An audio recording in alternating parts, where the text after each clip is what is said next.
Olá, sejam bem-vindos ao último vídeo dessa nossa série Cinemas e Confinamentos junto a Outro Campo. Eu sou o Gustavo Henrique, professor da Universidade Federal do Tocantins, e essa série é uma parceria do canal Outro Campo, o coletivo de estudos das diversidades audiovisuais, com a mostra Cinemas e Confinamentos de 2021. E para encerrarmos esse nosso ciclo, nada melhor que conversarmos com o Sérgio Soares, o atual coordenador do coletivo Outro Campo. A conversa com o Sérgio tem como tema Fazendo Cinema Apesar do Confinamento. E como sempre falamos a partir de dois filmes. Cortinas Fechadas, do iraniano Jafar Panahi, de 2013, e Irmãos Lobo, da Crystal Moselle, de 2015. É isso. Ficamos aqui com o encerramento do nosso ciclo. Espero que vocês curtam mais essa conversa e nos acompanhem no canal Outro Campo e nas diversas mídias. Maiores informações, como sempre, estarão na descrição deste vídeo. É isso, aproveitem. Boa conversa. Eu estou de bem comigo, isso é difícil. Iniciamos agora o nosso último bate-papo da mostra Cinemas e Confinamentos com o Sérgio. Obrigado pela sua presença aqui, seja muito bem-vindo. Boa noite, Gustavo. Boa noite a todo mundo que está nessa sessão. Acho que não tem muita apresentação para fazer, não, né? Infelizmente, a parte cineasta está meio parada, né? Há algum tempo. Eu fico mais na pesquisa mesmo, na observação e na participação em ocasiões como essa, né? Porque um projeto como esse é sempre uma coisa muito bem-vinda, e nos coloca sempre aquele desafio de tentar encontrar, né, as camadas mais inesperadas que as obras cinematográficas podem trazer para a gente. E no caso desse filme, especificamente para o qual vocês me convidaram, eu até acabo agradecendo bastante, porque justamente pelo desafio ser maior ainda, porque o que a gente acabou de ver agora a gente tem uma obra que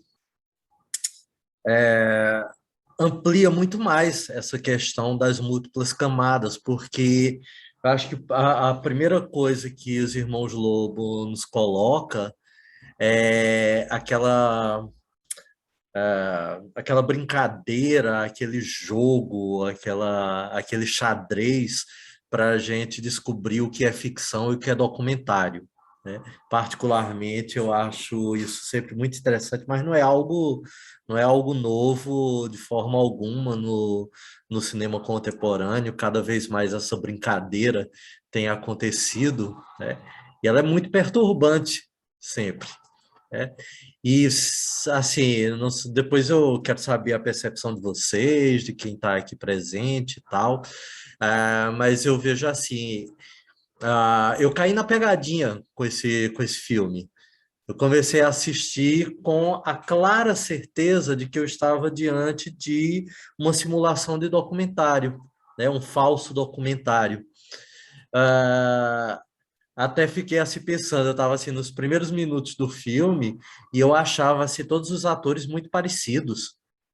Eu pensava assim, ué, vou depois olhar para ver quem são esses atores absolutamente desconhecidos. Será que eles são irmãos mesmo, de alguma maneira, né? Então, só com o passar do tempo é que foi ficando mais claro que a gente está diante de um documentário, na verdade, né? Mas é um documentário que deixa permanentemente essa dúvida sobre o que é autêntico no meio de tudo aquilo, né? Porque, por exemplo, tem muitas lacunas que algumas pessoas poderiam pensar assim, que são coisas mal resolvidas da obra, mas eu entendo como lacunas, inclusive, muito bem-vindas para perturbar a gente. Por exemplo, quem é que está filmando?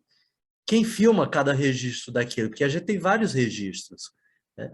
A gente tem registros caseiros, com falhas, outras cenas mais elaboradas e tal, quem está por trás daquela câmera em cada momento, quem fala, né, em cada momento daquele. As versões que são contadas sobre aquela família, o que é que há de verdadeiro naquilo, né? Porque, por exemplo, eu acho que isso passa pela percepção de todo mundo, né, pelo incômodo de todo mundo. Como é que, eu vou até usar essa palavra mesmo, como é que a loucura daquele pai foi possível? Quer dizer, alguém ter uma ideia daquela já não me surpreende no mundo, mas conseguir fazê-la, conseguir executar por tantos anos, com tanta gente, né? Como aquilo acontece numa cidade como Nova York, né? Então, são coisas perturbantes porque, de toda maneira, né, num documentário é tão relevante o processo de fazer quanto aquilo que está sendo contado, quanto os elementos as informações que são colhidas, né? E a diretora desse filme parece que não nos entrega muita coisa a respeito desse fazer, né? A gente não consegue compreender muito claramente, num primeiro momento, como aquilo estava sendo feito. Mas, enfim, a gente tem aqui uma tarefa, né? Eu queria tentar falar assim rápido aqui algumas percepções, algumas costurinhas que eu fiz para a gente poder conversar depois todo mundo junto melhor, né? Foi inevitável para mim, dentro do tema para o qual vocês me convidaram e convidaram através desse filme, de pensar na questão da reinvenção de como a gente pode produzir alguma coisa no confinamento. E, nesse caso, mais especificamente, produzir o audiovisual com extremas limitações, como era o caso dos personagens, né? E aí, assim, inevitavelmente veio um outro filme à minha mente, um filme que não está na programação, né, do projeto, que é o Isto Não É um Filme, o título, né? Isto Não É um Filme, do Jafar Panahi, por essa questão, ali, se a gente tem um documentário a respeito de um diretor iraniano que está preso, prisão domiciliar, e ele não consegue parar de fazer cinema. Então, de certa maneira, através de ajuda de outras pessoas, de amigos, de pessoas com quem ele trabalha, ele acaba contrabandeando material para produzir filme dentro da sua prisão, que é a sua casa, né? Então, a gente tem a precariedade como a possibilidade de vida cinematográfica, né, dentro de um confinamento. Claro que as condições dos Irmãos Lobo é outra coisa bem distinta disso. No caso deles, a gente parece perceber muito nos primeiros momentos do filme, aquela coisa que nos estudos cinematográficos a gente costuma chamar de cinema de bordas, né? Ou seja, aquelas pessoas que produzem filmes amadoristicamente, porque elas têm um encanto, elas têm um deslumbre com o cinema de gênero, com os clássicos, no caso deles, alguns clássicos antigos, outros clássicos modernos. Acho, acho super interessante pensar assim, Cães de Aluguel, que tem várias referências no filme, né, e tal, pensar em Cães de Aluguel como um clássico, né? Eu tenho essa dificuldade ainda de pensar em alguma coisa dos anos 90 como um clássico, mas, enfim, é um clássico, né? É, e, e aí eles não... Essa cinefilia deles não é uma coisa só de apreciar, eles precisam realizar, né? E aí, na fase final do filme, nesses últimos momentos, a gente vê que esse impulso para produzir, a partir do que eles conheceram do cinema, vai se intensificando, né? Mas aí, no caso dos irmãos, não é só uma experimentação de cinema, eles precisam de uma experimentação de vida, né? Porque no extremo da privação que eles têm, E aí eles usam, né, em alguns momentos, as palavras, eles estão dentro de uma caixa, eles estão dentro de uma prisão, né? Essa arte que eles fazem é uma arte que precisa se fazer e se faz da maneira que for possível, né? Por isso que me lembra muito o filme do Panario. Isso não é um filme porque, em condições diferentes, é bem esse o impulso que o diretor tem mesmo. Agora, é interessante que essa coisa do fazer filme dentro de casa, no caso deles, não é uma coisa que, ao contrário do que parece anunciar o filme, eu sinto que não é algo que acaba sendo tão decisivo. É muito presente no início, mas quando a gente vai acompanhando, o tempo vai passando no filme, a questão da produção cinematográfica caseira vai meio que ficando escanteada. E a gente vê que o grande tema mesmo que a gente tem em mãos é a questão do confinamento, né? Um confinamento que, pela lógica do pai, enquanto essa lógica prevalece, é uma lógica que é justificável, que ela é justificada também pelos medos que ele traz, pelo ativismo que ele tem, só que é algo que não se sustenta a partir do momento que os questionamentos vão se impondo, né? Porque é, quando a gente traz para a vida da gente atual, eu sinto uma coisa da seguinte maneira. Eu acho que há muitas formas da gente simular a vida. A vida midiática mostra isso. A gente pode simular muita coisa. A gente pode realizar muita coisa nos confinamentos da vida. Mas a memória da vida, de uma vida que não foi vivida, ela incomoda muito, até mesmo aquelas pessoas que nunca viveram, como o caso deles. Porque, apesar de não haver uma vivência concreta, chega à memória de outros, chega à memória da mãe, né? Chega, de certa maneira, embora o pai queira barrar essa memória, mas ele também tem uma vida, e ele traz essa vida para dentro daquele apartamento. E traz a memória dos cineastas, né, que são observados por eles a todo tempo. Então, é vida explodindo, é vida querendo sair, vida querendo acontecer de alguma maneira. Não basta o ideal do pai, não basta a vivência dos filmes, não basta o pastiche, né, de realizar, de repetir os filmes, de brincar com os filmes.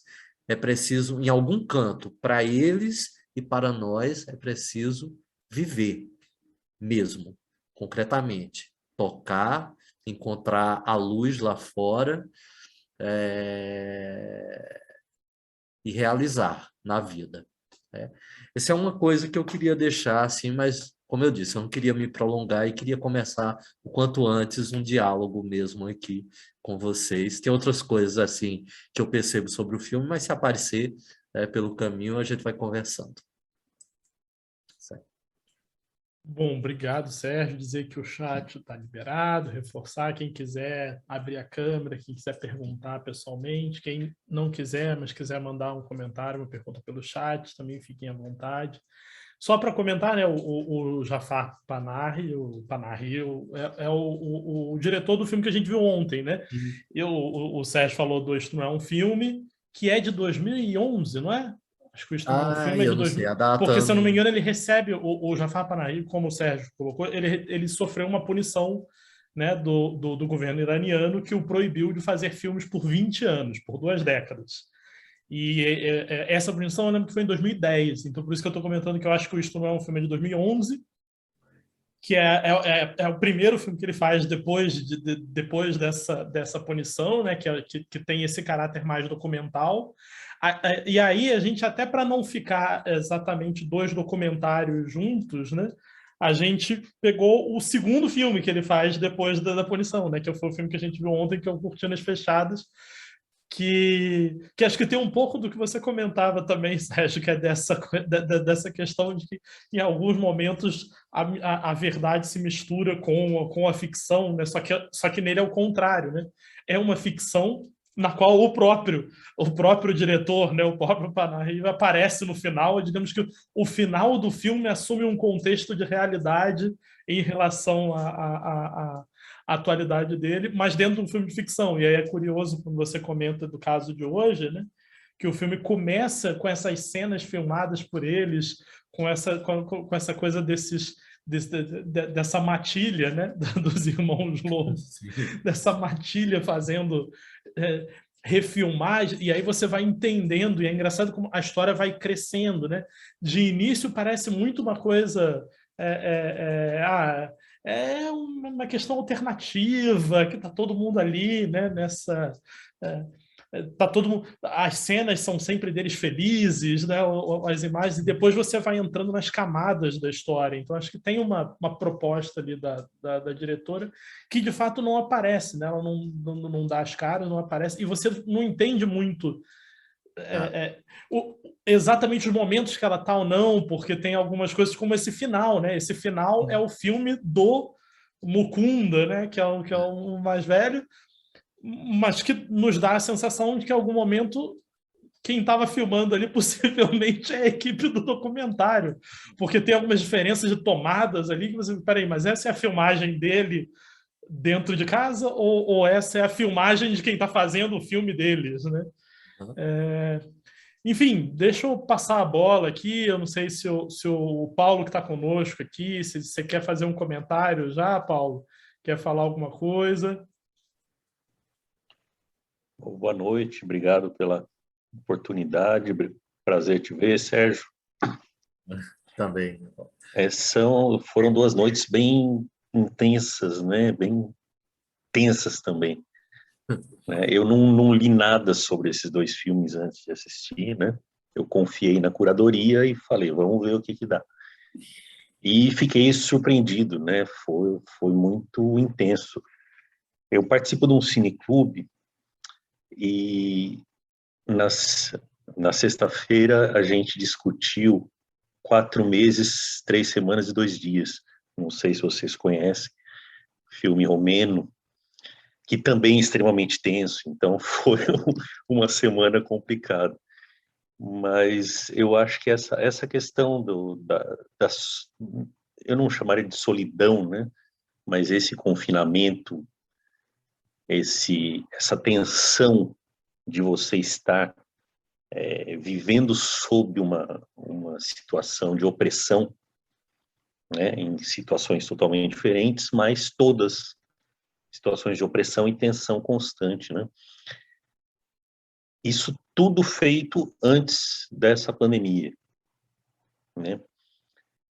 E que a gente fica refletindo sobre a nossa sensação, né? Lógico que agora nós já estamos num momento da pandemia que a gente não está mais tão confinado, tão tenso, né? A vacina está chegando, a gente está conseguindo sair mais, mas eu lembrei do ano passado em que eu fiquei aflito por estar confinado, por ter medo de sair para ir ao supermercado, né, sem saber se eu ia pegar o vírus e trazer para casa, né?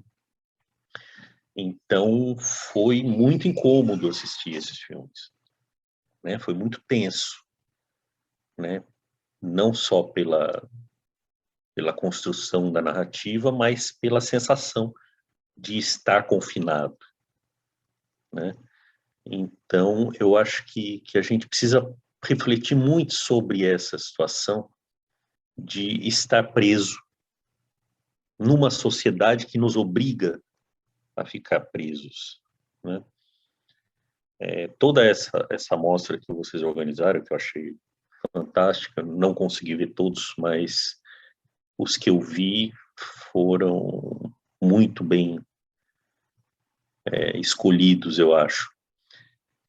E a gente tem que pensar muito sobre a nossa relação com essa sociedade, uma sociedade que não acolhe, né? Eu entendo o medo do Oscar, né?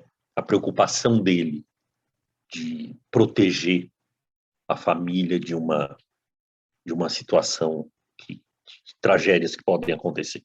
Só que se a gente fizer isso, a gente vai viver assim, confinado, né? Para que viver numa sociedade em que você não se relaciona com a sociedade? Qual é a questão, né? Viver com medo é viver, né?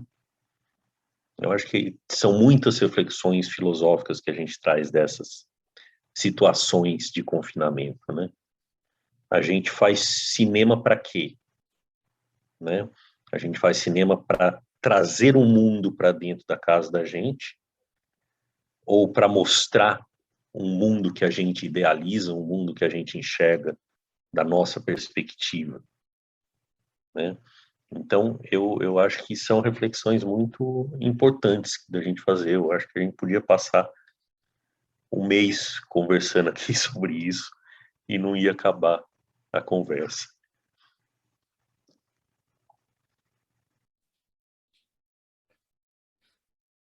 Bom, Sérgio, você quer comentar? Eu ia comentar a contradição, né, dessa coisa da, da escolha, né, do pai do filme, dessa proteção, né, contra o que está lá fora e que, de certa maneira, é construída por ele, pela lógica dele, como uma libertação. Não era uma prisão, era uma libertação aquilo. É ir contra é, o que a sociedade que vivia, que estava ali fora, colocava para eles, né? Então, isso também são múltiplas camadas, vários olhares, né? Agora, justamente o filme vai desvendar o quanto essas libertações elas podem ser também aprisionantes, né? Na sua contradição.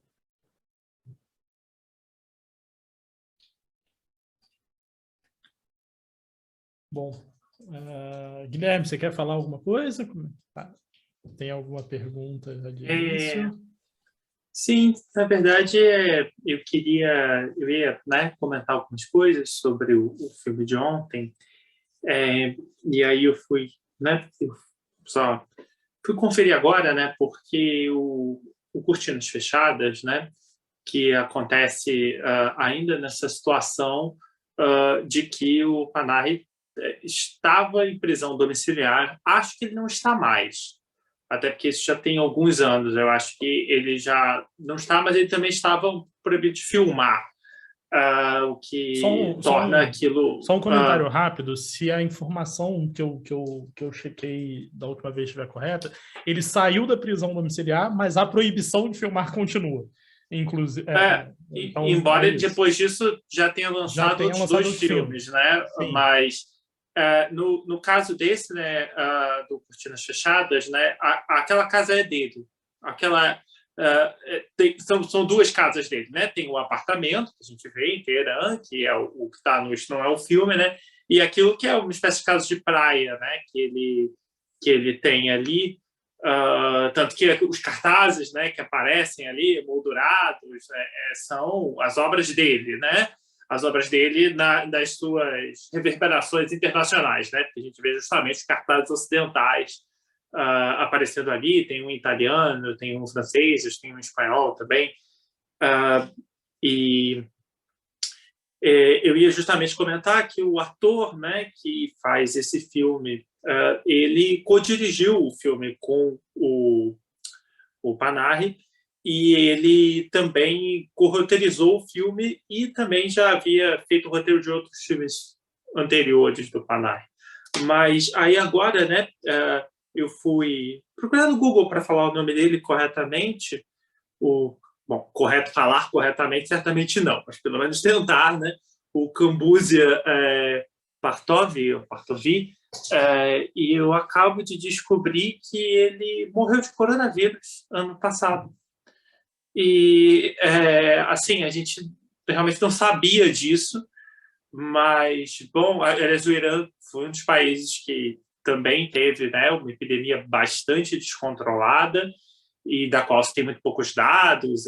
Não sei muito bem qual é a situação, mas fica aqui o registro, então, que o ator faleceu, diretor, faleceu ano passado aos 65 anos de coronavírus. Então, assim, eu ia falar outras coisas, mas é porque isso um pouco atravessou aqui agora, e eu acho que, enfim, fica aqui, né, o registro, né, porque não era a intenção, assim, era mais acabar a mostra, né, com isso, coisa pesada, assim, né, mas, enfim, é um fato, enfim, que acho que merecia ser mencionado.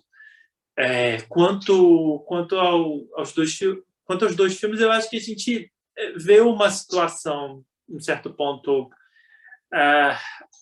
análoga, no sentido de que a gente tem ali um misto de desespero e vontade de filmar, né? Que parecem se mesclar e às vezes eles não necessariamente vão um contra o outro, né? Tem uma entrevista do Panahi dizendo que ele fez esse filme justamente para combater a depressão que ele estava obtendo, né? Porque às vezes Isso Não É um Filme também mostra ali o resistente, né? Não só resistente por estar filmando, mas resistente no seu bom humor, né? Mas certamente deve ser muito difícil manter a moral nessas circunstâncias, né? E nesse outro filme que já aparece um pouco mais sombrio, né? E justamente naquela perspectiva de que dá a sensação de que ele começa uma história e às tantas ele interrompe a história porque ele não quer muito continuar, né? Ele parece um pouco perder ali, né? A dimensão de continuar, e aí os personagens ficam ali um pouco torcendo para conseguir voltar, né? Eu acho muito bonito aquela ideia do fim dele. No fim das contas, ele está indo quase embora e ele resolve dar uma carona para o personagem, né? Ele vai dar uma chance, né, para aquela história, né? Quem sabe poder continuar acontecendo de alguma maneira, né? Acho que é um desfecho poético e óbvio, né? São duas formas são lutas em patamares muito diferentes, né? Porque a gente está falando no sentido de uma sociedade, né? Duas leis muito diferentes, né? Uma lei familiar e uma lei, né, tipo, nacional, rigorosíssima, e bastante intenção de censura muito, muito forte, né? E, enfim,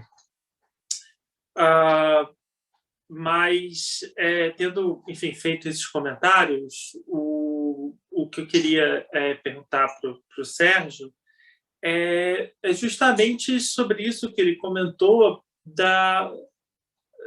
desse mistério da construção do documentário, né? Porque a gente tem tido, né, vamos dizer assim, uma tradição também muito recente, assim, um pouco como o Castelo Grande, mas assim, uma tradição aí de uns 20 anos no cinema documental no Brasil, né, que está muito interessado não apenas em documentar, mas em mostrar os processos de construção do documentário, né? No caso do Eduardo Coutinho, no caso do Salles, né? Quer dizer, a gente tem visto, né, esse movimento, digamos assim, muito próprio na própria mas muito já ali na construção mesmo do documentário. Nos parece, vendo esse que obviamente vem de uma outra escola documental, parece um pouco estranho, né, que não se revele um pouco como isso aqui está sendo feito, né? Até porque eu fiquei também pensando isso, assim, como que eles foram no cinema, no campo, na praia, assim, isso foi uma escolha, assim, eles, dentro daquele processo, eles saíram, eles resolveram que queriam ir a esses ambientes, isso foi uma sugestão da produção, eles estão ali numa van, que van é aquela? Aquela é a produção que está levando? Porque para pessoas tão isoladas, né, é um pouco estranho, né, que em momento nenhum, né, essa interlocução apareça e, né, porque mesmo no caso do Stamira não dá essa sensação, né, por mais que o diretor, tá me fugindo o nome dele, não apareça Prado, tanto. Não? Isso, o Marcos Prado não apareça tanto, a maneira como ele constrói o filme parece que deixa muito mais claro o tipo de relação que ele estava ali construindo, não só com a Stamira, mas com o entorno dela, né? E nesse fica um pouco ambíguo, né? Às vezes a gente escuta uma voz, né? Às vezes é uma voz de mulher, eu imagino que seja a diretora, mas também nem isso é revelado, né? Então, não sei, Sérgio, se quiser aprofundar isso um pouco mais, pensar assim, um pouco em relação a, digamos, essas experiências documentais que a gente vem construindo aqui no Brasil.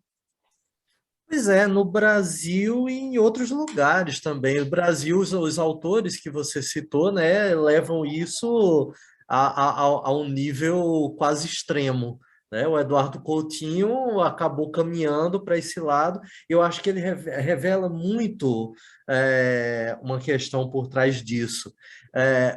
Independente de qual seja a temática daquela obra, a grande temática que se impõe é a relação com a realidade. E não é à toa, né, que isso seja uma coisa cada vez mais presente quando a questão do estatuto da verdade e de como a gente recebe informação do mundo é um tema absolutamente presente nas nossas vidas e que determina praticamente tudo na nossa vida, a partir do momento que determina, por exemplo, a política, né? Então, isso virou um grande tema, né? São muitos cineastas e muitos pensadores do cinema, de repente, que já jogam para cima qualquer tipo de rótulo de ficção ou não ficção. Já não importa mais se é ficção ou não ficção, né? Tudo é um grande discurso a respeito de como eu abordo a realidade. Eu, particularmente, acho essa abordagem muito interessante, né? Inclusive de pensar o outro lado da questão, que vocês chamaram a atenção, inclusive em relação ao filme de ontem, de não ser só na feitura do documentário, essa inserção da ficção no documentário, mas o inverso também, né? Quando a ficção, assumidamente ficção, acaba se misturando, né, com o registro documental também. E a gente não encontra mais fronteira dentro de tudo isso. Mas sim, no caso do filme de hoje, existe um despojamento. Eu acho que foi quando eu falei logo no início, né, que eu caí na pegadinha. Eu jurei que estava vendo uma ficção, mas não era. Ela começa a se revelar, não sei se é a experiência de outras pessoas que estão aqui, por inúmeros furos, se é que se pode dizer assim, furos no roteiro, que seriam quase inadmissíveis para uma ficção, mesmo que fosse um falso documentário, né? Esses todos que você mesmo já colocou agora, né? Mas também a gente pensar assim, essa relação entrevistadora e entrevistados, de onde vinha o dinheiro da família, né? Há algumas pistas em relação a isso, mas para sustentar por tantos anos, tanta gente, todos assim saudáveis, precisando de um monte de objetos, de materiais para fazer aqueles filmes, e as câmeras, né? E a vizinhança, né? E a comida, e ao médico, como é o negócio, né? Todas essas questões que definitivamente não é que são mal explicadas, elas não são sequer tocadas ao longo daquilo. Então, se você olha com esse olhar predisposto para a narrativa ficcional, você tem um filme absolutamente incompleto.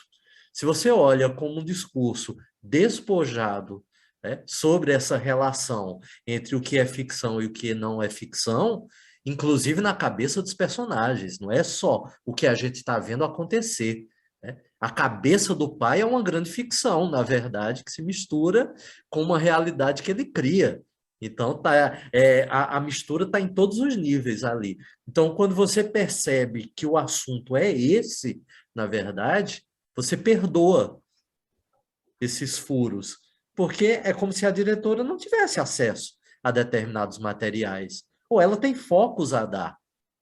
Ela também é, bem entre aspas, duas aspas, três aspas, uma mentirosa naquela história também. Ela está falseando também as coisas, porque só é possível falsear a realidade. Se liga a câmera, você falseia de alguma maneira a realidade, porque você recorta essa realidade. Porque ela tem um recorte incômodo, na verdade. Isso é uma percepção que me passa. E que, com o passar do filme, a partir dessa percepção, ele vai se tornando mais suportável né? Mais acolhedor, mais menos perturbante, ainda por cima, porque eles vão se libertando daquilo tudo, né? Então, uma coisa que eu acho muito legal, assim, a- digamos assim, o terço inicial ou o quarto inicial do filme, eu não conseguia distinguir os irmãos. Conseguia, não conseguia. E eles faziam basicamente as mesmas coisas ainda por cima, eles agiam da mesma maneira. E com o passar do filme, eles vão se individualizando. Justamente quando eles começam a sair, eles vão ganhando personalidade. Não é nada tão consistente. Mas tem um que lidera mais, tem outro que é mais tímido, tem um que é mais apagado, um é mais doce e tudo mais. Você vai percebendo que são pessoas diferentes. Quando eles saem, eles passam a ser vidas individuais. Na seita em que eles vivem, eles não têm individualidade, eles são parte de um projeto de uma outra pessoa. Não sei se era isso que você estava. Sim, sim, eu estava pensando justamente nesse anticlímax, que é a história da avó, né, que vai aparecer no dia seguinte, e aí não tem nenhuma explicação sobre isso, assim, ela desistiu de ir, ela não quis ser filmada, porque podia ser isso, né, dizer, olha, aconteceu uma situação aqui que a gente não quer mostrar, ou a gente não pode mostrar, ou a gente não estava lá nesse dia filmando também, e essas coisas que só um pouco ficam, né, em aberto, né, são que a gente vai ficando tão, acho que um pouco fascinado pela possibilidade de que essas pessoas existam, né? Porque elas parecem já tão absurdas, né? Que assim, só delas estarem ali, né? E um pouco aquela sensação de, nossa, isso tem que ser. Eu só fiquei pensando nos movimentos anti-vacina, né? Eu estava vendo agora dessa vez o filme e pensando assim, nossa, assim, é real, assim, você fica imaginando é real que assim que as pessoas existem, elas acreditam. Tem uma coisa que é um pouco mal explicada no fim do filme, parece que um deles está num protesto, não fica muito claro. Está protestando sobre o que exatamente? É o fracking lá, como é que é? Agora eu não lembro como é que é o termo em português. Que é aquele processo de furar a camada para extrair gás que ficou comum nos Estados Unidos, que inclusive foi o que permitiu ali um avanço de exploração de gás natural, de petróleo, mas que causa inúmeros problemas nas comunidades no entorno, né? Porque eles perfuram a camada de lençol freático, e é isso muitas vezes contamina o lençol freático. Mas assim, eu me liguei nisso porque eu vi que um dos cartazes estava bem claro ali. Então, assim, não sei se o protesto era só contra isso, mas pegando a época do filme, e é bem na época em que esse processo estava avançando, né? Me pareceu ser um protesto contra esse tipo de processo lá. Uhum. Que não tem nada a ver com a história deles, né? É interessante, porque me parece ali. Foi um momento, inclusive, que eu pensei que, assim, que um deles está completamente agregado ao movimento da sociedade no seu entorno. Eles estavam completamente excluídos. Um deles ali está no meio de um protesto que é algo para uma sociedade no entorno que não diz diretamente a ele como indivíduo, né? Mas sim como coletivo. Como desde ontem, né, as coisas aqui estão muito iranianas, eu acabei trazendo isso e a gente falou, né? Eu queria fazer uma menção a outra coisa iraniana que também me veio o tempo todo à mente durante esse filme, que é o filme A Maçã, da Samira Marmalbaf. Que também tem, né, essas temáticas que vêm sendo discutidas ao longo das semanas aqui, também tem a ver com isso, né? Para quem não conhece, não viu esse filme, também mais uma mistura de documentário e não documentário sobre um caso no Irã, de duas irmãs que, por questões religiosas e tal, foram mantidas a vida inteira dentro de casa pelo pai. E que, a partir da descoberta de uma assistente social, a assistente social denunciou isso, elas foram libertadas e foram conhecer o mundo pela primeira vez, ainda meio criança, adolescentes e tal. Só que diferente, por exemplo, dos Irmãos Lobo, que parecem não ter tido maiores consequências, não sei se vocês percebem isso, né? Eles saem felizes, saudáveis e se integram depois sem maiores conflitos com o mundo. Mas as irmãs de Amarsan, elas têm problemas cognitivos, problemas motores, elas não falam, elas não sabem falar. Não é só não foram alfabetizadas, elas não falam, porque ninguém falou com elas durante a vida, né? Então é uma coisa mais chocante nesse sentido. Mas me remeteu muito aos Irmãos Lobo, porque a Samira Marmalbaf, diferente dos Irmãos Lobo, ela não pega material que foi gerado cinematograficamente dentro do cativeiro. Ela refilma as situações, só que para refilmar, ela utiliza como atrizes justamente as meninas que foram aprisionadas. Então, elas revivem a vida que elas tiveram dentro do filme, dentro da simulação de um filme, né? E ligando a isso, a esse choque que essa história iraniana traz, por outro lado, assim, no caso da Samira Marmalbaf, é meio que uma denúncia dos extremismos, uma denúncia da condição da mulher no Irã, toda aquela questão que é muito presente, né, no cinema iraniano.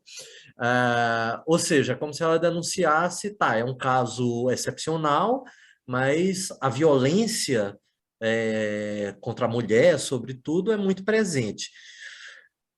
Os Irmãos Lobo, por outro lado, ele parece fazer parte de uma tradição que tem aparecido muito nos últimos anos no cinema americano, que é essa coisa de mostrar uma espécie que não é nem aquela expressão da América profunda, é da América realmente do subterrâneo.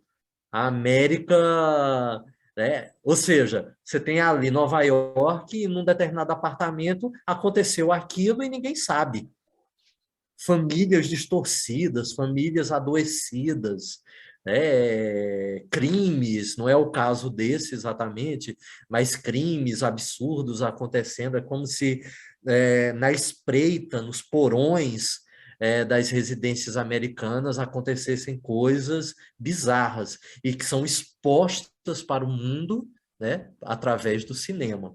E eu vejo esse filme como se escrevendo de uma maneira mais leve, de certa maneira, apesar do choque, né, que o Paulo disse que teve, né,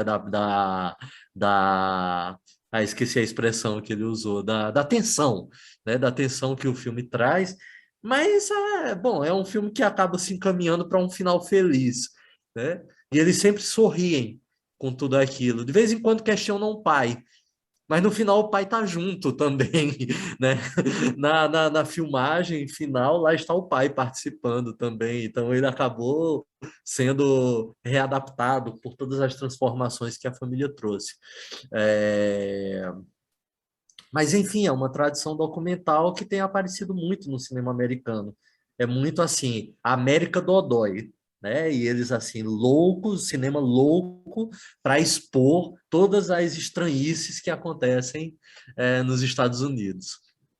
Nesse sentido, eu vejo uma diferença em relação a esses filmes iranianos, que já vão para uma outra natureza. É mais uma denúncia social de representação do que é muito comum dentro da sociedade, e não o que é estranho, extraordinário, né? Misterioso. Ana, quer falar conosco? Quero saudar todos aí, né, presentes. E Seja bem-vinda. obrigada. E eu queria justamente citar o que o Paulo e o Sérgio tocaram agora, que todos os filmes que eu assisti, eu fico muito tocada com a questão de gênero, né? Então, eu não fico preocupada muito como eles montaram aquilo, mas como que essa história vai impactar na vida das mulheres, né? Como que isso é retratado.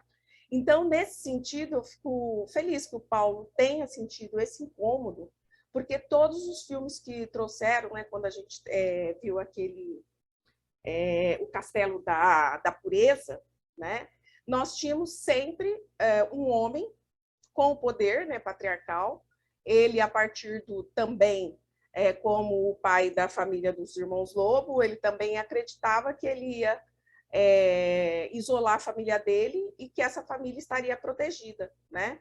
E toda a situação de as consequências negativas para a vida e a saúde da família dele, né? Foi uma decisão dele e a liberdade foi pela filha. Foi a filha que jogou o bilhete, foi ela que se libertou. E nessa relação a dois, né?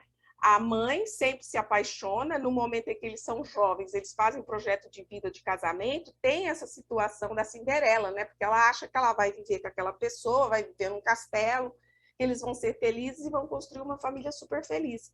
E à medida que ela não consegue resolver a relação dela com o marido, ela vê que os filhos estão sofrendo os prejuízos e se sente com as mãos atadas, né? E quando o Sérgio toca nessa realidade, que é uma realidade que acontece nos apartamentos, nas casas, ou seja, mulheres brasileiras, a gente precisa chegar no Irã, mulheres que elas têm essa dificuldade de se libertar, e eu acho que o filme traz um pouco isso. E, nesse sentido, esse filme, ele traz a angústia da mulher, né? E aí, quando a gente ficou na expectativa se a avó ia chegar ou não, a mãe ficou ali, olha, sua voz é a mesma de 50 anos atrás, né? Aí eu fiquei pensando quanto tempo que ela ficou sem ver a mãe dela. Ou seja, tem famílias, e quando eu falava aqui, né, para o Francisco, olha, isso aí acontece hoje, né? Tem famílias que o marido se casa, a família vê que aquele casamento não vai dar certo, de repente eles se apartam e falam, ó, vocês vão viver a vida de vocês e nós vamos viver a nossa, porque a gente vai viver uma outra situação. E se aparta, não conhece os netos, não conhece ninguém. E eu ficava imaginando que tudo aquilo era financiado por uma diretora, por causa, quando eu vi a voz da mulher, eu falei, acredito que aquela mulher também está preocupada com a mãe das crianças, com como ela está impactando isso, financiar a vinda da mãe dela, para ela saber que ela tem uma estrutura de família, né? Então, são coisas que a gente vem pensando. Aquele filme Persona mesmo. Por mais que quando o Batista colocou que o título aqui no Brasil é Quando as Mulheres Pecam, para mim, aquele filme, as duas mulheres, elas tinham tudo em comum. Por que elas tinham em comum? Uma foi presa internamente porque abortou. Então, a família tradicional cristã, a igreja, enfim, condena o aborto. Então, ela, por dentro, ela estava presa porque abortou. E a outra presa porque não queria ser mãe.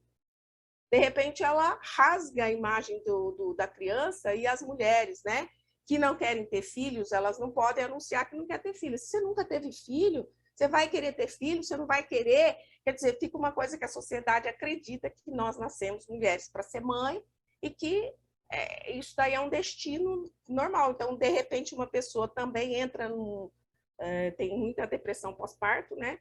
E por quê? Porque ela não quer aquele filho, né? E não pode tocar e falar sobre aquele filho.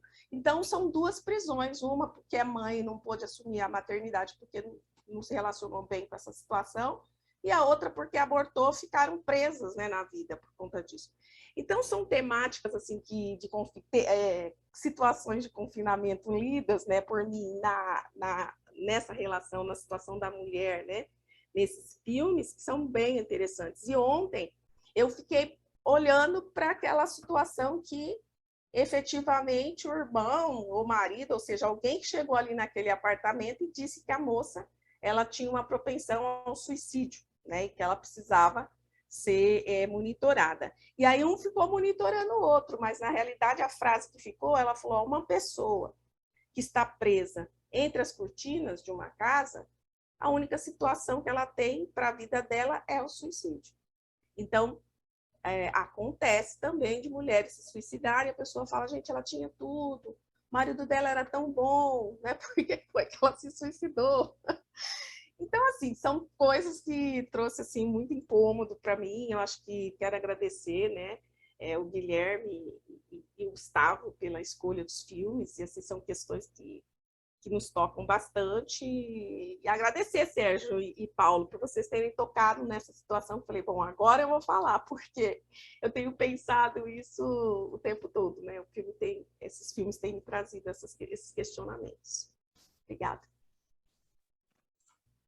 Ana, eu concordo contigo. Eu acho que é fundamental a gente sempre pensar na situação da mulher, porque essa sociedade opressora, ela, por mais que ela oprima homens também, né?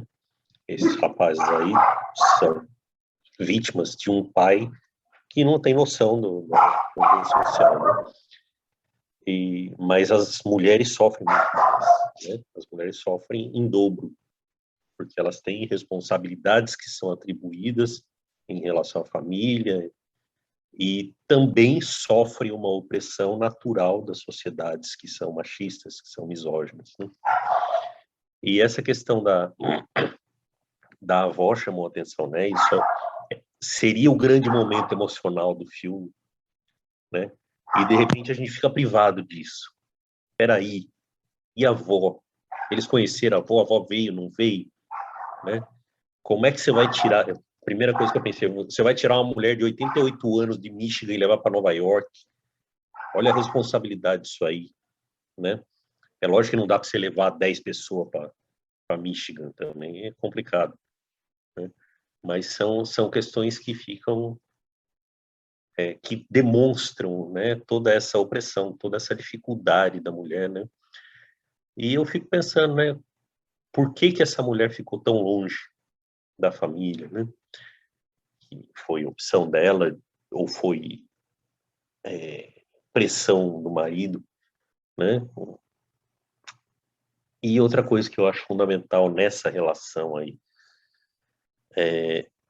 as pessoas, ela conheceu o cara no Peru, né? Aí eles sonham em ir para a Escandinávia para viver numa liberdade, viver no campo.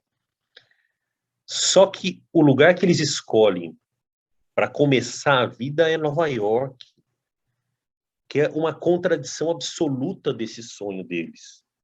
Nova York não vai te dar essa chance, né? Se você planeja uma coisa assim, você não vai para Nova York, né? É o último lugar onde você vai para conseguir essa liberdade que eles querem, né? Então, a contradição começa por aí, né? Você sai dos Andes em busca de uma vida no campo, né? A mulher cresceu no Michigan, quer dizer, uma região dos belts, né? Agrícola, né? De grandes fazendas, e eles vão para Nova York, né? O que passa na cabeça da pessoa de ir para Nova York, né? Aí a gente cai naquele conto do Paul, do Sozinho na Multidão, né? Aquela solidão do cara que está no apartamento olhando a multidão, e quando ele sai do apartamento e vai para a multidão, ele continua isolado, porque ele não sabe se relacionar, né? E aí a gente tem uma família inteira que não sabe.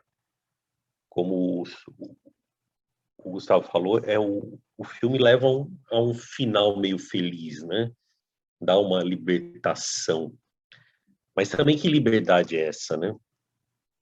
Até que ponto eles vão ter essa liberdade? Até que ponto daí vai sair alguma coisa que funcione, né? Porque tem um transtorno todo de uma história de confinamento, né? Eles foram obrigados a fazer psicoterapia, né? O Estado mandou fazer, né? Porque perceberam o problema que era ali, né? E tem todas essas questões, né? Também que o Guilherme falou, quem é que financia essa família?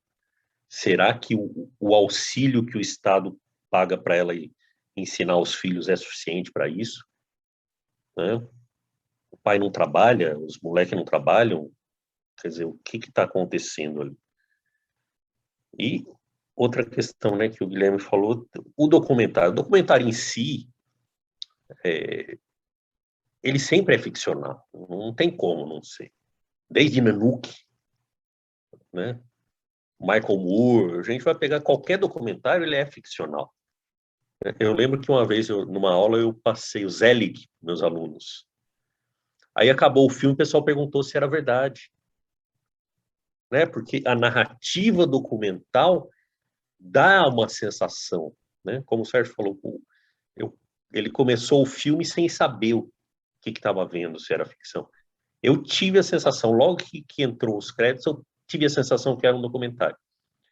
Né? Quando eu vi os meninos brincando de atirar, eu comecei a achar que era uma ficção, era a história de uns garotos que faziam filmes por conta própria. Mas aí, quando entraram os créditos e começou a declaração deles, eu falei, não, isso é um documentário. Isso aí tá esquisito. Em Paulo, Mas documentário é sempre ficcional, sempre ficcionalizado. Sempre tem um ponto de vista, tem uma direção. Né? Que à medida que a câmera está lá, ela é invasiva e tem a escolha, né? E aí, quando a gente vê que tinha uma filha, e o menino coloca assim, ó, a minha irmã, ela tem um probleminha que ela vive no mundinho dela, né? Quer dizer, tudo isso são questões que a gente coloca, né? Lógico que quem escolheu vai trazer aquilo que acha que é importante para si, mas efetivamente essa questão de saúde ali era visível. Tanto é que a primeira imagem que eu vi o cara alcoolizado, não estavam falando que ele estava alcoolizado, foi uma primeira hora que ele apareceu meio assim desleixado e tal. Aí eu falei aqui, ó, ele é alcoólatra.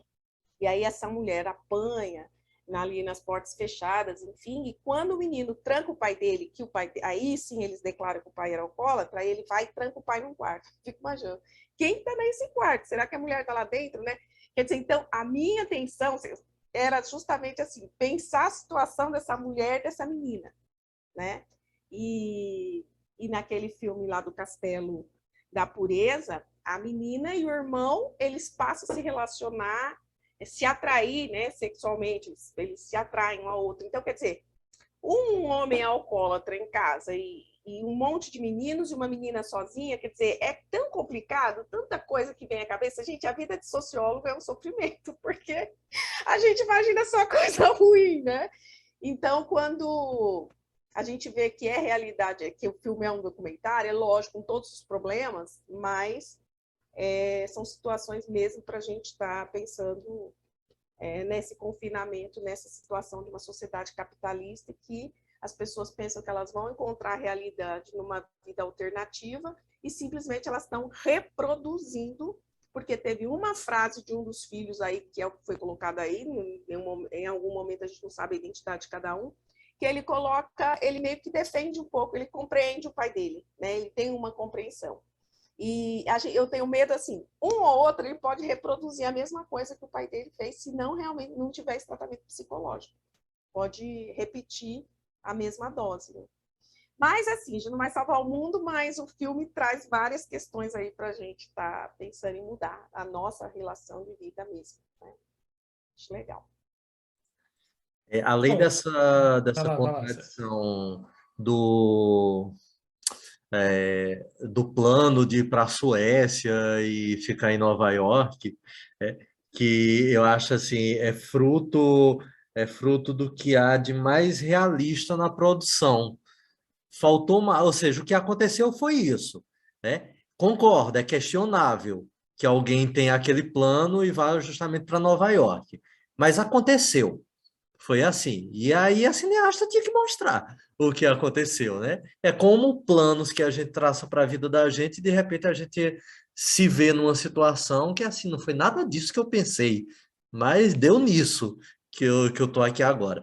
Mas tem uma outra contradição, assim, talvez ainda mais ampla, que eu percebo, que tem a ver com a questão dos filmes, aquela parte inicial mesmo do consumo enorme que eles têm dos filmes, que é o contato com o mundo. Um projeto de apartar os filhos da sociedade americana vem acompanhada de disponibilizar para os filmes o que há da nata do cinema americano, a ponto de eles saírem reproduzindo Casablanca, Cidadão Kane, Tarantino e tal. Né? Tem alguma coisa que não fecha aí direitinho nessa história. Eu particularmente não estou muito preocupado se fechou ou não fechou, não. Eu apenas identifiquei, não fechou. né? Mas ok. Esse também, se a gente for buscar todas as coisas que precisam fechar ali, não se vai chegar. Até porque eu acho que na própria cabeça daquelas pessoas, as coisas não se fecham. A história Então, deles não se fechou. Então, como é que o filme ia dar todas as explicações para a gente, né? Ele é um retrato do caminhar das coisas, mas tem isso. Por que então, proporcionar tanto cinema para tirar os Estados Unidos da vida deles e aí dar o cinema americano? eu acho que o comentário que eu ia fazer era um pouco por aí, que era a partir da fala do Paulo, mas você já até entrou num outro ponto que eu queria colocar, que eu não vejo, e aí, óbvio, eu acho que a gente está tendo uma visão crítica que é fundamental, que é, tipo assim, não faz sentido o plano de ir para Nova York para juntar dinheiro para poder ir para a Escandinávia. Mas eu vou usar a expressão da famosa música lá do Frank Sinatra, né, do New York, New York, que é o If you can make it there, you're gonna make it anywhere, né? Se você consegue vencer lá, você vai vencer em qualquer lugar. Então, acho que tem ali nessas figuras é como se eles tivessem comprado, vou usar o termo comprar mesmo, a gente está falando aqui de uma sociedade capitalista em que tudo é para ser consumido, né? Eles consumiram um certo especialismo, né? Uma certa noção de um especialismo, de uma especialidade do americanismo, do americano, que é vendida pelos filmes. E que Nova York é o ápice disso, né? É o lugar que você vai para provar que você ganha na vida, onde vai se ganhar dinheiro, vai se vencer a vida. Então não é à toa, para mim, que eles vão para lá. E não é à toa que ele quer apartar os filhos de uma sociedade americana real que está à sua volta, da Nova York de verdade que está à volta, mas não do cinema. Porque o que está no cinema não é o problema, porque o que está no cinema é o que há de especial, né? O que é justamente a ideia de que o merecedor, né? Existe ali uma lógica de meritocracia, existe uma lógica de que e isso é muito comum no cinema americano, né? Que assim, não, nós somos os defensores da liberdade, nós somos os defensores da democracia, nós somos. Então, assim, não é à toa que ele tem filhos com uma mulher americana. Eles, onde é que a gente vai vencer na vida, né? Como muito tempo se associou a essa lógica de que, assim, não, aqui no Brasil as pessoas têm que ir para o Rio, têm que ir para São Paulo para poder vencer na vida, né? Então, assim, é como se eles primeiros têm que ir para Nova York para poder vencer na vida, para de lá realizar o sonho, que é ir para a Escandinávia, que é ir para o campo. E eles ficam presos, né, de certo modo, nessa teia que é construída por eles próprios, né, pelo próprio pai, né? Quer dizer, a gente veio aqui só para poder construir a nossa possibilidade de sair daqui. Mas estando aqui, a gente tem que se isolar de tudo que está à nossa volta, porque a gente só está aqui para construir a ponte para sair daqui. E aí pronto, né? Caiu nessa teia. E eu acho que o cinema não é... Aí, óbvio, uma interpretação minha, né? Obviamente. O cinema eu não vejo como uma antítese a isso, porque, na verdade, o cinema é justamente isso, não é a vida real.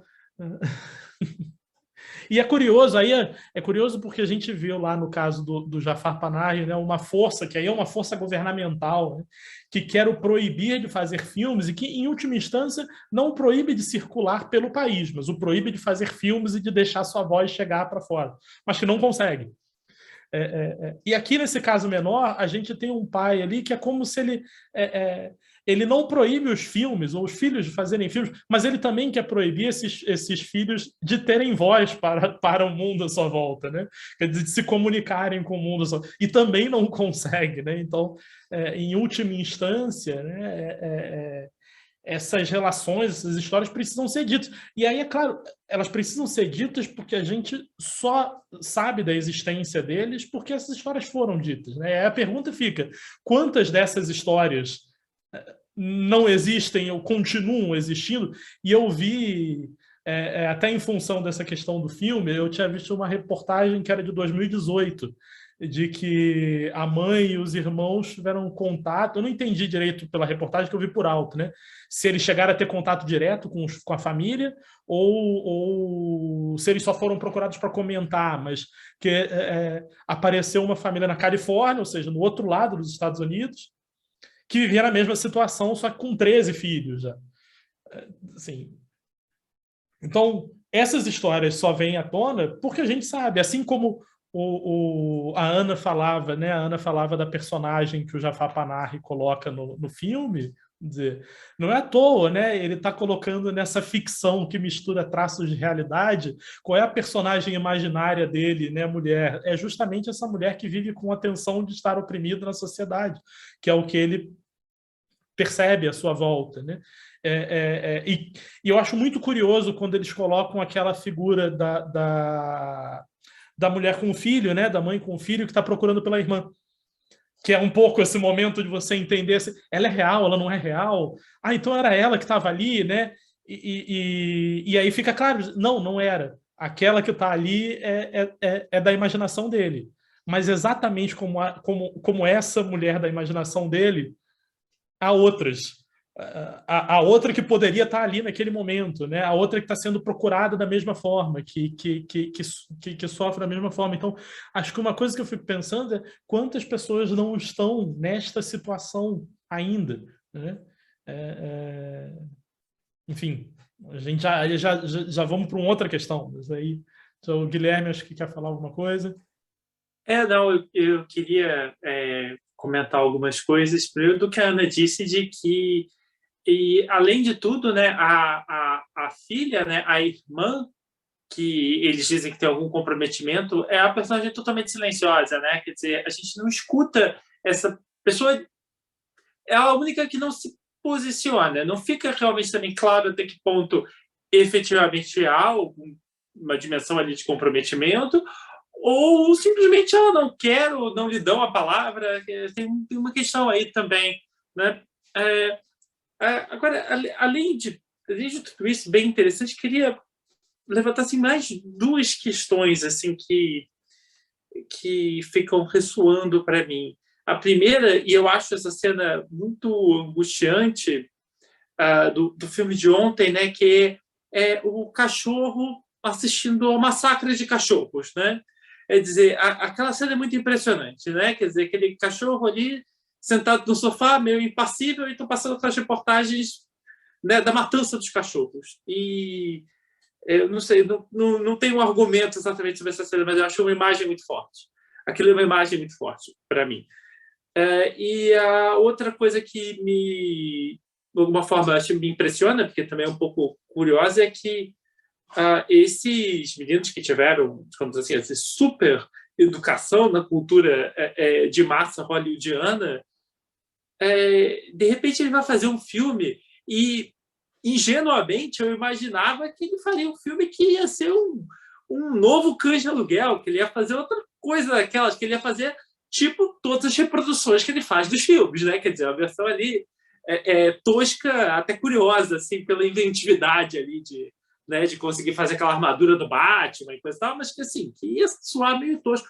E aí ele vem com uma proposta meio simbolista, alegórica, que, assim, que eu achei curioso porque, assim, escapa de todo o modelo de dramaturgia do cinema que supostamente ele diz que ele tem acesso. Às vezes você fica pensando, de onde veio isso? Assim, eu não digo isso no sentido de buscar um furo no documentário, mas de onde veio isso no sentido de, assim, curioso, né? Porque de onde você podia dizer que, assim, é óbvio que esse cara vai fazer um filme igual a esse. E não é que ele está produzindo uma outra imagem na cabeça dele que não é nenhuma daquelas da cultura de massa, né? Que, enfim, caminhos da criação.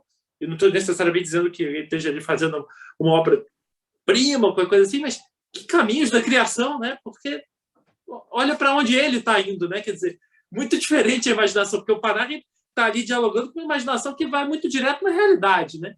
E ele vai para uma dimensão totalmente alegórica, eu acho muito interessante também. Guilherme, deixa eu falar a minha sensação. Eu tive essa sensação também. Mas no começo do filme, ele fala... Bom, ele é aquele que contesta o pai, né? Ele é aquele que critica veementemente o pai, ele é o cara que sai de casa primeiro, é o que vai morar fora, tudo isso. Então, no começo do filme, ele fala que ele pensa muito, né? A situação de clausura o levou a pensar demais. Eu acho que é justamente daí que vem essa lógica. O filme dele é filosófico, né? É muito simbólico, né? Então, eu acho que vem disso, dessa necessidade de sair dessa imposição, dessa clausura, dessa claustrofobia. Então, ele quer a liberdade para fazer uma coisa dele. Então, ele expressa sensações, que são as sensações que deviam comiserá-lo desde a infância mais tenra, né? O cara vendo os filmes que mostram o mundo lá fora e ele não pode. Ele vê pela janela o mundo lá fora, né? Então, as sensações dele, porque ele, quando era muito pequeno, provavelmente não tinha com quem conversar, né? Então, devia ser muito sofrimento. Ele deve ter desenvolvido isso durante a vida inteira, né? Então, eu acho que é essa inquietação de não querer reproduzir, de querer contestar. Eu acho que é daí que vem a motivação de fazer um filme assim tão alternativo. Eu acho uma hipótese bem interessante, acho bem pertinente.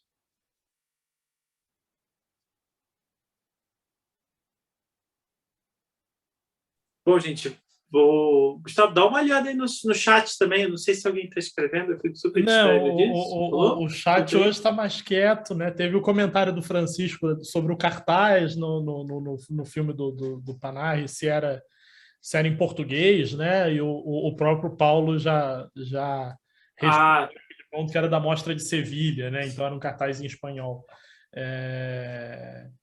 Mas o chat hoje está mais quietinho. Se o pessoal quiser fazer algum comentário, pode fazer. Mas acho que está todo mundo impactado. Mas deixa eu comentar também a questão do... Bom, quem me conhece sabe que eu sou cachorreiro, né? Eu tenho só 8 aqui em casa, né? Eu sou aquele que pega na rua para cuidar e se não arruma adoção, adota, né? Então, para mim foi extremamente incômodo aquela cena. Eu achei até que era uma distopia, né? Que dava a sensação de um mundo distópico ali. Quando ele começa a fechar tudo, o cachorro sai da mala, né? Aí mostra o cachorro vendo aquelas cenas. Eu falei, não, o cara está construindo uma distopia aqui. Só que aí, depois do filme, eu fui pesquisar sobre isso, né? Apesar de lá no Irã ter aquela história da lei pegar e não pegar, que nem aqui no Brasil, né? E essa lei dos cachorros não pegou, o pessoal anda com um cachorro tranquilamente na rua, mas aconteceu, né? Existe a lei que proíbe ter cachorro, existiu um período em que eles sacrificavam os animais, tudo, né? Então, não é distópico, né? É como a gente pensa, eu penso, tem um pessoal que faz os memes, né? Imagina o professor de história contando o Brasil de hoje no futuro, né? Nós estamos vivendo uma distopia, né? É quase uma idiocracia que a gente está vivendo aqui, né? Uma coisa que a gente só podia imaginar nas piores ideias distópicas, né? E a gente está vivendo. Então, isso joga um banho de realidade na gente, né? Essas situações, né? Esse documentário que nós vimos hoje, o filme de ontem, que parece distópico, mas ele é realista até certo ponto, né? Por mais que tenha metalinguagem, que tenha a questão da ficção sendo construída ali, mas ele é muito realista da situação que o diretor vive, né? Então, esse choque de realidade que a gente está vivendo nesses últimos anos, ele também contribui para esse desconforto, para essa sensação de insegurança que a gente tem, né? Não só pela pandemia, mas por toda essa distopia que a gente está vivendo, né? não só no Brasil, nos Estados Unidos, na Hungria, na Itália. Então, é muito assustador, né? Quando eu penso no Marx falando que a história se repete, primeiro como tragédia, depois como farsa, eu fico pensando que ela vai se repetindo cada vez mais e a gente não aprende com a história. A gente não consegue aprender com a história, né? E o cinema também não ajuda. Por mais que o cinema tente mostrar essas coisas para a gente tem um filtro da ficção, né? Como eu falei, os documentários são ficcionalizados, eles são perspectivas, mas por mais que ele mostrar uma realidade, a gente se recusa a aceitar essa realidade, né? E aí, quando a realidade bate na nossa porta, a gente fica chocado, né? Então, eu acho que essa é a principal reflexão que a gente tem que fazer do que a gente está vivendo hoje, né? Esse confinamento tão longo que a gente está vivendo hoje, ele não é à toa. Ele tem muito a ver com essa construção social, com essa forma de lidar com a realidade e com a ficção, né? Com essa coisa de construção de narrativa. E é muito preocupante, é muito assustador estar vivendo numa sociedade que se nega a enxergar a realidade, né? E compra a ficção com tanta facilidade. É interessante porque se você pegar essa última frase, é a relação dos irmãos ali com o pai, né? O que o pai tenta construir é isso, é uma pequena sociedade que nega a realidade à sua volta, mas que compra ficção, e compra ficção com total facilidade.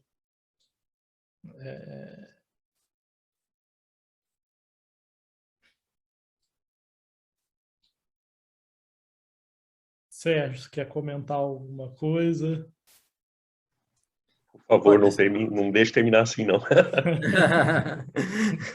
Se eu puder contribuir com mais alguma coisa que eu já não falo mais esse filme de hoje, né? Mas esses filmes todos que nós estamos trazendo hoje aqui para a conversa.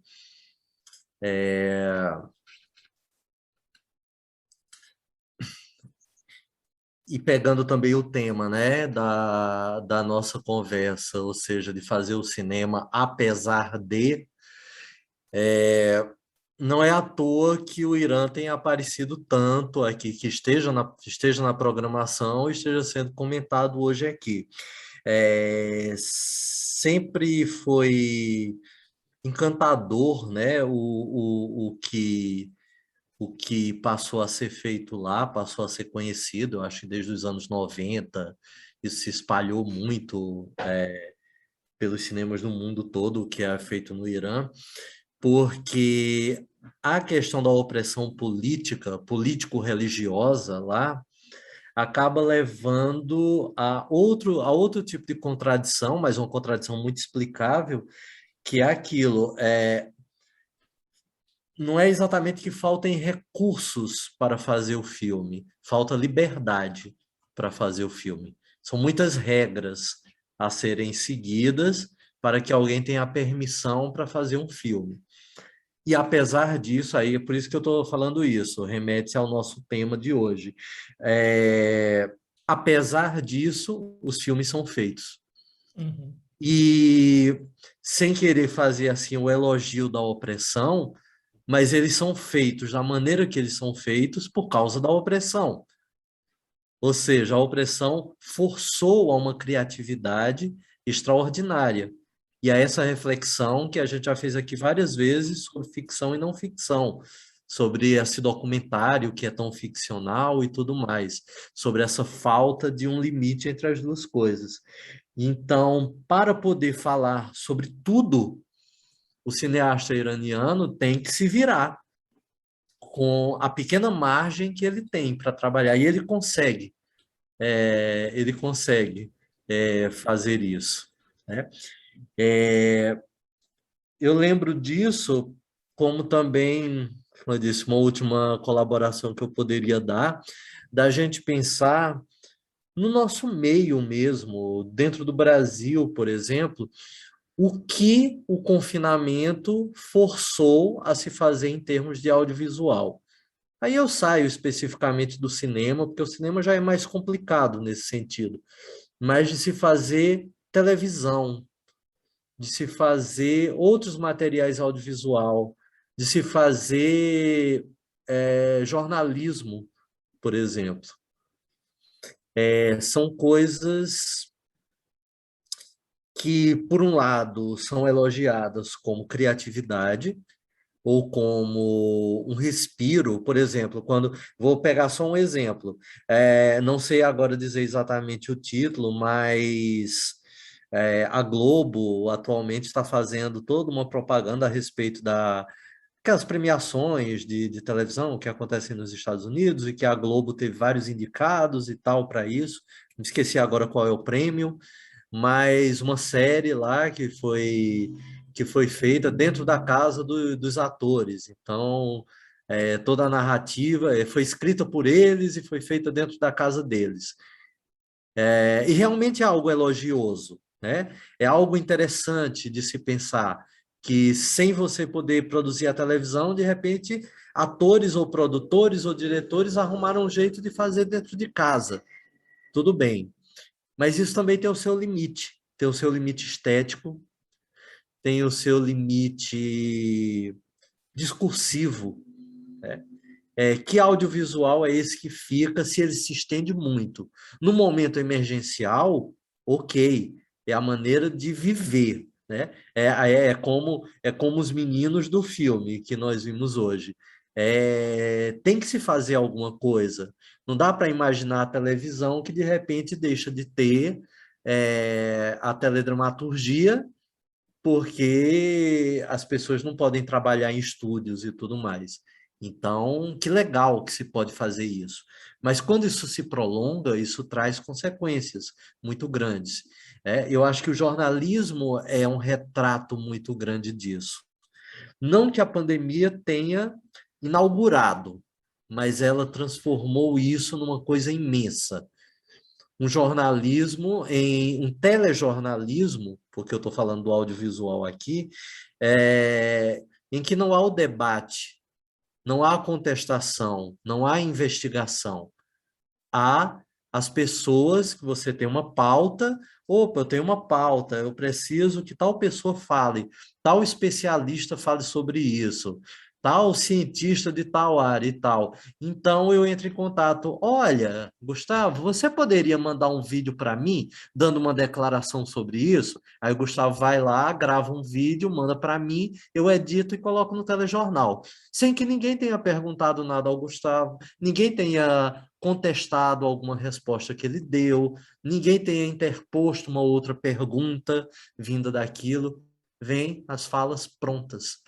É um mundo que é o isolamento da opinião, na verdade. E isso vai transcorrendo naturalmente. O nosso olhar já se acostumou com isso. Eu acho que a gente estranha quando a gente vê um jornalismo que é diferente disso agora, né? É mais ou menos como um incômodo, eu acho que todo mundo compartilhou desse incômodo. O incômodo no dia em que os repórteres começaram a usar máscara. E a voz era uma coisa assim, toda abafada, e tal, tal, tal.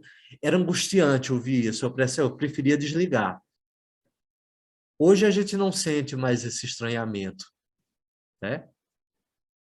Por um lado, ainda bem, a gente vai viver em angústia o tempo todo, não dá. Mas esteticamente, e o esteticamente que eu estou falando é um esteticamente que carrega um discurso. A gente não pode se acostumar de maneira alguma com isso, né? Porque isso tem as suas consequências de percepção do mundo. Então, por isso que eu falei, aí eu acabei agora nesse ponto, voltando lá para a primeira coisa que eu coloquei, né? Os meninos faziam cinema, mas eles precisavam da vida acontecendo. Eles sobreviviam com a narrativa do cinema, mas era preciso a narrativa da vida também, fora daquele apartamento. É isso aí.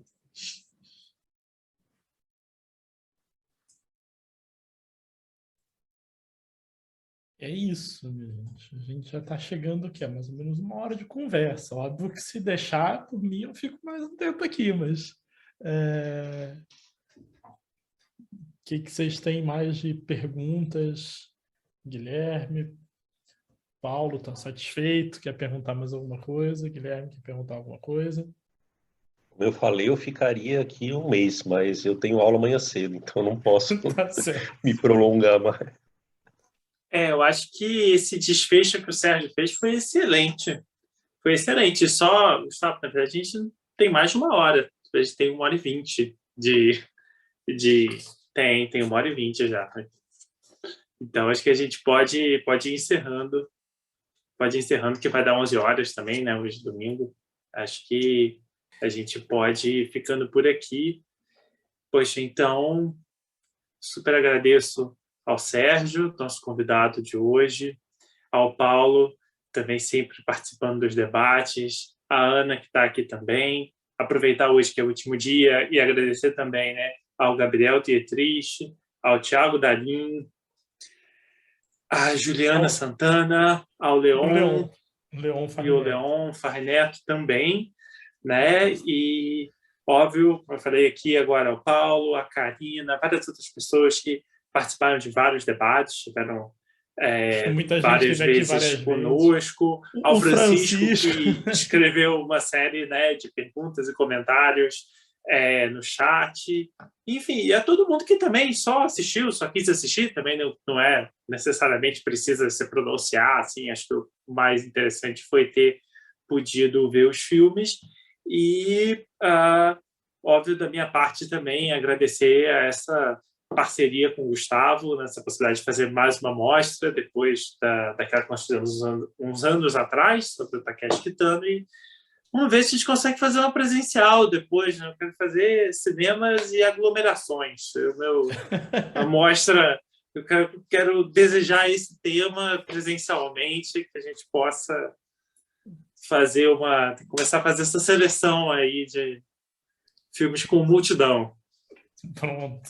Olha, no ritmo dos agradecimentos, acho que assim, agradecer muito à nossa equipe que colaborou, a Letícia Neves, designer, a Luarna Abreu, que fez a social media, a Yasmin Sobral, que fez assessoria de imprensa, e a Bainá Ferreira, que fez as ilustrações. E, inclusive, elas têm sempre pintado por aqui, a própria Yasmin está aqui na sessão agora, a Letícia também já apareceu, a Luarna. Então, assim, agradecer a equipe que colaborou bastante. Agradecer também em meu nome, né, reforçar o agradecimento do Guilherme a você que esteve aqui conosco hoje, o Sérgio, ao Paulo, que está aqui conosco, a Ana, aos outros debatedores, o Gabriel, o Thiago, a Juliana, o Leon. Agradecer da minha parte ao Guilherme pela parceria mais uma vez. E, enfim, espero também que a gente possa ter cinemas, aglomerações no cinema, muito em breve. E é isso, minha gente. Acho que a gente caminha para o final da mostra. Obrigado. Foram 12 sessões muito legais, 6 debates muito... assim, eu ia dizer uma palavra, eu vou dizer a palavra, né? 6 debates muito divertidos. E eu depois fiquei pensando, e nem sempre sobre temas fáceis, né? Muitas vezes debates, a gente discutindo temas complicados, mas acho que assim, manter a capacidade de termos mantido uma leveza que não é olhar com descaso, não é olhar de forma frívola para o que a gente está debatendo, mas pelo contrário, é conseguir se manter altivo e encarar o que a gente está discutindo com alguma leveza, porque, como diria, né, a grande frase, né, do Che lá, do "ai que se manter, pero sem perder a ternura jamais", né, jamais, né? Eu acho que nesse sentido a gente conseguiu manter alguma ternura, manter alguma leveza, e eu acho que isso só aconteceu pelas pessoas que passaram por aqui, então reforçar esse agradecimento. E nos encaminhamos para o final, e fica o convite, né, para esse trabalho que começa agora no mês que vem, de 4 a 8 de outubro. Obviamente, nesse caso, não precisa ser com hora marcada, né? A partir de 4 a 8 de outubro, os vídeos vão ser disponibilizados e aí as pessoas podem assistir no seu tempo, que é o trabalho do Ideias Medievais, com o qual a gente tem encerrado essa semana, já para aproveitar e fazer uma propaganda. Então, vou me permitir encerrar mais uma vez com o nosso teaser, colocar ali o link mais uma vez no chat. Quem tiver interesse, depois se inscrever no canal, que de 4 a 8 de outubro vão sair esses videozinhos sobre esses temas medievais, mas que falam muito com o nosso cotidiano atual, né? E aí, acho que quando o Paulo falou dessa questão do professor de história, né, que muitas vezes a gente fica como contar esse Brasil no futuro. De certo modo, a gente está voltando ali no passado para discutir coisas que estão ainda falando conosco. Enfim, é isso, Guilherme. Você quer dar algum último recado? Obviamente, deixar o Sérgio, se quiser falar alguma coisa, o Paulo, que está aqui conosco, se quiser falar ainda alguma coisa antes da gente encerrar. Não, só me cabe agradecer em nome dos outros debatedores. Eles nem me pediram essa representação, né? Mas aí eu tô aqui porque é sempre muito bom ter essa oportunidade de manter essas conversas vivas. Elas são mais raras do que deveriam ser, na verdade. Então, tomara que elas se multipliquem mesmo. Tá bom? Obrigado mesmo a vocês. Bom, é isso. Vou falar então. parabéns. Parabéns e obrigado pela oportunidade. Foi excelente. E continuemos. Sim, tomara, inclusive, que haja, né, que essa possibilidade que foi o Lei Aldir Blanc, né, que não apenas disponibilizou recursos, como é habitual que aconteça no eixo Rio-São Paulo, que efetivamente disponibilizou recursos em todos os estados do país para produção em muitos outros lugares, e de que isso sirva como um mote, né, para que a gente tenha um conjunto de editais mais frequentes, um pouco mais de dinheiro, como foi o caso dessa vez, tanto aqui no Tocantins quanto em todos os outros estados do país que também precisam disso, né? Tomara, eu sei que não vai ser desse ano, mas tomara que em pouco tempo a gente possa ter uma política cultural, né, mais distribuída e um pouco mais generosa, né? Porque não é muitas vezes que mas esse caso foi bastante excepcional e a gente fica feliz de ter podido aproveitar essa oportunidade, né? Mas é isso, então. Então, muito obrigado a todos. Foi um prazer para mim também. Então espero que nós nos vejamos aí daqui a pouco. Obrigado a Lei Aldir Blanc, a DETUC, a Secretaria de Cultura. Tchau, tchau, gente. Até a próxima. Tchau, tchau.